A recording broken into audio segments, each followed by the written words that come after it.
एक सवाल आपसे, अब चूंकि चीजें क्लियर हो गई हैं और एक बड़ी रिलीफ रक्षाबंधन के मौके पर पीएम मोदी ने इसको राखी का गिफ्ट भी कर दिया है, आप ओएमसीज को किस नजर से देख रहे हैं और क्या स्ट्रेटजी आप बनाने की सलाह देंगे? देखिए अभिषेक, मुझे लग रहा है कि ऑयल मार्केटिंग कंपनीज का जो बेसिक बिजनेस स्ट्रक्चर है, जो बिजनेस मॉडल है, वो बहुत ही स्ट्रांग है। क्योंकि देखिए, दो बड़े सेक्टर जैसे ऑटोमोटिव और एविएशन, यहाँ पे हमने देखा है कि पिछले 2-3 महीने से थ्रूपुट बहुत ही मजबूत तरीके से चल रहा है। एयर ट्रैफिक भी रिकॉर्ड लेवल्स पे चल रही है। ऑटोमोटिव सेक्टर में भी थ्रूपुट बहुत बड़ी तरह से चल रहा है। तो कहीं न कहीं मुझे लग रहा है ये एलपीजी की जो खबर है, अभी इस पे पुष्टि आ गई है कि इससे कोई ज़्यादा प्रॉफिटेबिलिटी में इम्पैक्ट नहीं आएगा।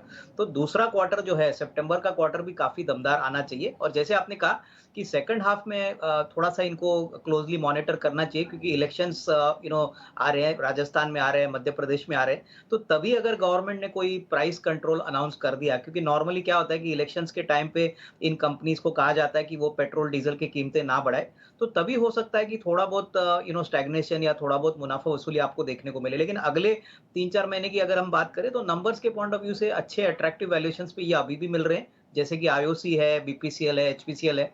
तो मुझे लग रहा है कि जिनके पास है वो होल्ड करे, बट डेफिनिटली पोस्ट सितंबर एक रिव्यू लेना ज़रूरी है, क्योंकि इलेक्शंस के टाइम पे अगर कोई सरकार का, गवर्नमेंट का डिसीजन आता है, तो इट इज़ क्वाइट ऑब्वियस कि यहाँ पे प्राइसिंग कैप हो जाएगी और वो मार्केट को शायद अच्छा नहीं लगेगा। प्रकाश, हमारे संवाददाता जुड़ गए हैं जो कि ये खबर भी लेकर आए थे। प्रकाश, ये खबरें चल रही हैं कि शायद उज्ज्वला वाली जो सब्सिडी है वो तो खैर ओएमसीज पर जो 200 रुपए एक्स्ट्रा बढ़ी है वो उन पर नहीं जाएगी, लेकिन बाकी लोगों की जाएगी।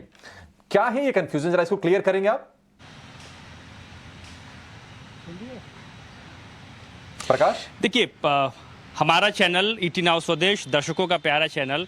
हेलो जी जी प्रकाश, बताइए। हेलो प्रकाश, आपकी आवाज हम तक पूरी तरह से क्लियर पहुंच रही है, बताइए। कल से ये बात स्पष्ट रूप से कह रहे हैं कि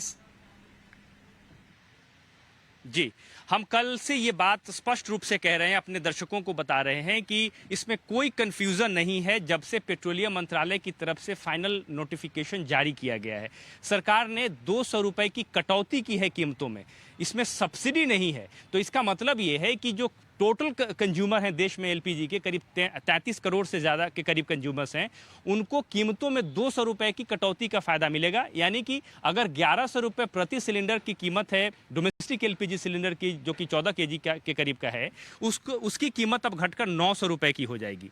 लेकिन उज्ज्वला कस्टमर को क्योंकि पहले से ही 200 रुपये की सब्सिडी मिल रही है और कीमतों में अब सरकार ने 200 रुपये की कटौती कर दी, तो उनको जो ओवरऑल बेनिफिट मिलेगा वो 400 रुपये का होगा। लेकिन जो सब्सिडी का कंपोनेंट उज्ज्वला कस्टमर के केस में है वो 200 रुपये ही है, जो कि पहले से चल रही है। नई सब्सिडी कुछ भी नहीं है, सिर्फ 200 रुपये की कटौती है, जो कि सबके लिए है। तो यहाँ पर किसी भी तरह का कोई कंफ्यूजन नहीं है।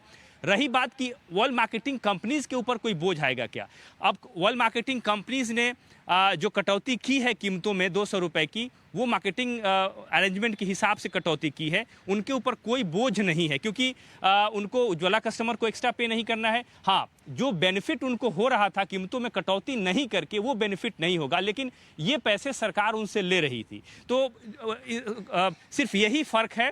तो जो लॉस होगा वो सरकार को होगा, ऑयल मार्केटिंग कंपनीज को नहीं होगा। और साथ ही साथ ऑयल मार्केटिंग कंपनीज के ऊपर कोई एक्स्ट्रा बर्डन भी नहीं है, इसमें कोई दो राय नहीं है। और कई जगह हमने देखा, कई चैनल ये चला रहे थे कि उज्ज्वला कस्टमर्स को 200 रुपये की अतिरिक्त सब्सिडी का बेनिफिट मिला है। कल सुबह में कुछ कन्फ्यूजन थी, लेकिन शाम होते होते ये दुविधा दूर हो गई। अतिरिक्त सब्सिडी की घोषणा नहीं की गई है। सब्सिडी की रकम सिर्फ 200 रुपये है, जो कि पहले से चली आ रही है, और 200 रुपये की कटौती की गई है सभी कंज्यूमर्स के लिए। जी, भाषा के बड़े मायने होते हैं और कई बार भाषा के चलते ना कंफ्यूजन, ऊहापोह की स्थिति पैदा हो जाती है। बहुत ही क्रिस्टल क्लियर, बहुत ही साफ साफ शब्दों में प्रकाश ने बता दिया है कि सब्सिडी, मतलब ये शब्द अभी भूल जाइए। सब्सिडी जो चल रही थी 200 रुपए की, वो यथावत पहले की तरह बनी रहेगी। और सरकार ने ये कीमतें घटाई हैं 200 रुपये फ्लैट सभी के लिए, तो कीमत वो 200 रुपये घट गई। और जो डीबीटी यानी कि डायरेक्ट बेनिफिट ट्रांसफर जो हो रहा था 200 रुपये का उज्ज्वला वाले कस्टमर्स को, उनके खाते में वो 200 रुपये वो आते रहेंगे। और इस तरह से उनको 200 रुपये और 200 रुपये वो 400 रुपये का फायदा उनको होगा, और ये पूरा का पूरा बोझ सरकार लेगी।